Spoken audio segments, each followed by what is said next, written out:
Everyone and their mother is talking about the class action lawsuit in California against Hermes and their alleged antitrust practices. So I'm not going to go over the nitty-gritty details of the actual lawsuit in my video. There are already plenty of really good, insightful videos covering the lawsuit more in depth, and I suspect we will see more over the course of the weekend. But if you have no idea about what I'm talking about, in short, Hermes is under fire for their alleged and infamous pre-spend policy, the game a lot of us have grown to resent, but continue to play anyways because we have accepted that those are the rules of the Hermes game. But no, not these two plaintiffs. On that note, if there are any Lux lovers out there who just so happen to also practice corporate law and more specifically deal with antitrust policies, I would so love to hear your take on this lawsuit and what its ramifications are moving forward. But in my non-legally trained opinion, Hermes has already lost, regardless of what the actual ruling of the lawsuit may turn out to be. So stick around if you want to hear more of my untrained opinions. Obviously, before I start, this video is for entertainment purposes only and everything in the lawsuit is alleged, so do with my opinions what you will. Hello and welcome to A Briefcase of Luxury, a place where we love to chat about all things related to life, learning, and luxury. As a side note, yes, we are in a new location today. I am just standing here drinking my morning coffee, filming in my kitchen only because our doorbell is broken and I am waiting on a signature required package, which means I hope to have an exceptional piece to unbox with you here in the near future if all goes well. So yes, I don't normally keep my Hermes bags in my kitchen, but just for some eye candy, why not? I do hope the kitchen counters are clean though. Now, as a business professor and researcher by day, every now and then I'll have newspapers and some pretty well-known online blogs and magazines reach out to me for my personal opinion on major events that are taking place in the business world. And I've always declined to comment because I just feel like my comments aren't worth much if I don't have the necessary research to back them up. Well, what's the point of having a YouTube channel if I don't use it as a platform to talk about my personal opinions to some degree, right? The good thing is sharing my opinions here on this channel is that there are virtually no professional ramifications for me, and you can see why a lawsuit like this would have immediately piqued my interest and why I may have an opinion or two on what's about to go down. So here we go. So first off, again, remember, entertainment purposes only, but do the two plaintiffs even have legal representation? Because no offense, the lawsuit itself was kind of all over the place. Like, I would give it a C- for effort.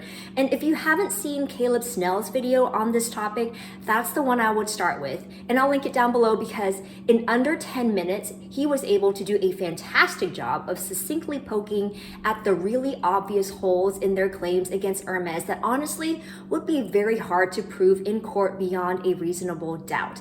I feel like us, the luxury YouTube community together, could cobble together a better lawsuit if we really wanted to go after Hermes and their alleged pre-spend game. Like their claims of a monopoly, etc. I just don't see how those claims would hold in court. And so yeah, to my legally untrained eye, I'd be hard pressed to see how Hermes could lose this case.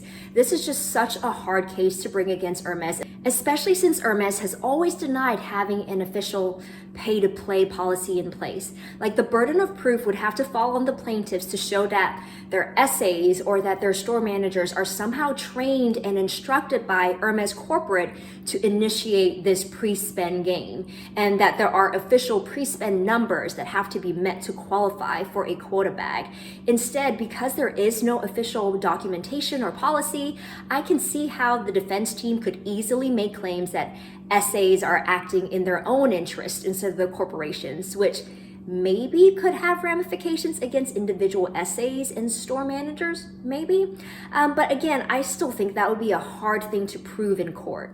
Now, regardless of the outcome of the lawsuit, the reason why I say Hermes has already lost is because Hermes is going to have to respond in some way. Like something has to give, even before this lawsuit moves forward or a final verdict is issued. Like, this is shaping up to be a potential PR nightmare as is. And as a company, it's one thing to have dissatisfied would-be customers that are mad about not being able to buy a Birkin.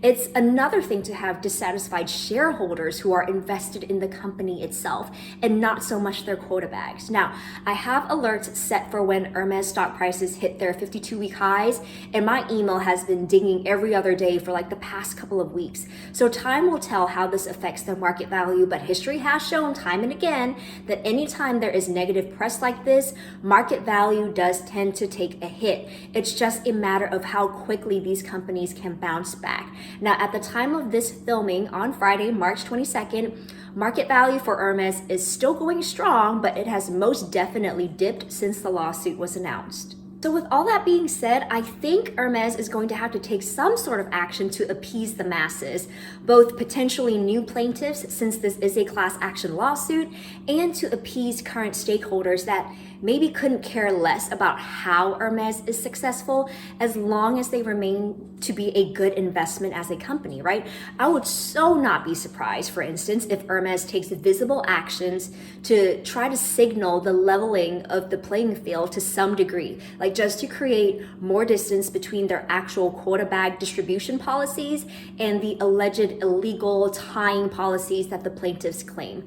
For instance, I can see them reverting back to the old waitlist system here in the US, which is going to be more in line with the current system in place in the UK and the EU in general, right? That way, Hermes can make claims that it's not a pre-spend game, but a true waitlist system, and you just have to be patient and wait your turn. Again, a lot of this can just be signaling though, because it's not like at a doctor's office or at the tag agency where you get a number, right? And you know exactly where in line you are and how much longer you have to wait.